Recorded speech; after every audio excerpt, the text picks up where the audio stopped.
क्या आपको भी ऐसा लगता है कि सामान की कीमतें तो बढ़ गई लेकिन मजदूरी या फिर सैलरी नहीं बढ़ी, या फिर सैलरी बढ़ भी गई तो उसके कंपैरिजन खाने पीने की चीजों की कीमतों में बेतहाशा इजाफा हुआ है। सालों हो गए जब भोजन ने आपकी कमाई का एक बड़ा हिस्सा खा लिया। लगातार बढ़ती लागत की वजह से फूड मैन्युफैक्चरर और रेस्टोरेंट खाने की कीमत ऊंची बनाए हुए हैं। देश में 60% लोग सिर्फ 10 से 30 हजार रुपए तक पर मंथ कमाते हैं और त्योहार के दौरान कमाई का अधिक हिस्सा खाने पीने पर खर्च कर देते हैं।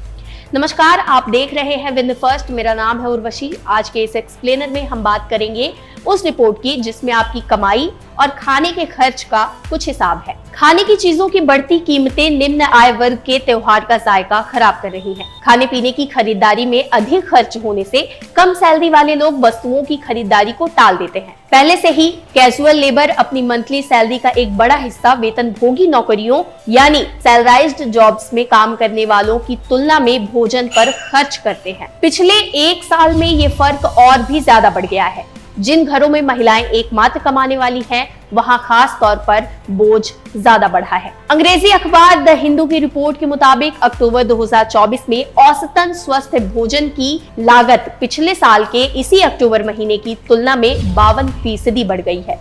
इसी बीच एवरेज सैलरी और मजदूरी में 9 से 10% की वृद्धि हुई है। वैसे तो ऐसी कंडीशन होने से सभी लोग प्रभावित हुए हैं, लेकिन दिहाड़ी मजदूरों और कम सैलरी पाने वालों के लिए ये बेहद ही डरावनी तस्वीर है। अंग्रेजी अखबार ने लिखा, इस विश्लेषण के लिए यह माना गया कि एक एवरेज इंडियन फैमिली अपने रूटीन के खाने की जरूरतों को पूरा करने में तभी कैपेबल होगा जब वे पर डे 2 थाली के बराबर भोजन करता है, जो नाश्ते, दोपहर के खाने और रात के खाने में बांटा जाए। रिपोर्ट में बताया गया, सब्जियों की कीमतें मुंबई से ली गई और अन्य वस्तुओं के लिए महाराष्ट्र को एक उदाहरण के तौर पर चुना गया। ऐसा इसलिए क्योंकि महाराष्ट्र में लगातार डेटा उपलब्ध था। मजदूरी के आंकड़े भी उसी राज्य से लिए गए। सब्जियों की फुटकर कीमतों का पता राष्ट्रीय बागवानी बोर्ड के डैशबोर्ड से लगाया गया। सब्जियों के अलावा अन्य वस्तुओं की फुटकर कीमत कंज्यूमर डिपार्टमेंट के डैशबोर्ड से ली गई। थाली की कीमतों में वृद्धि को सीधे तौर पर अधिकांश सब्जियों की लागत में तेज बढ़ोतरी से जोड़ा जा सकता है।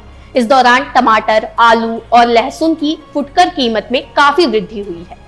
रिपोर्ट के मुताबिक अक्टूबर 2023 और अक्टूबर 2024 के बीच टमाटर की कीमतों में 247%, आलू की कीमतों में 180% और लहसुन की कीमत में 128% की वृद्धि हुई। औसतन थाली में इस्तेमाल होने वाली सभी सब्जियों की फुटकर कीमत में सामूहिक तौर पर 89% की वृद्धि हुई, जबकि गैर सब्जी वस्तुओं की कीमत में केवल 1.5% की ही वृद्धि हुई।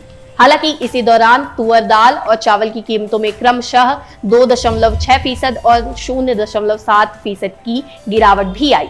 नमक, सनफ्लावर ऑयल और गेहूं जैसी अन्य वस्तुओं की कीमतों में केवल मामूली वृद्धि हुई, जो 3% से 18% के बीच थी। और अब बात कर लेते हैं मजदूरी की।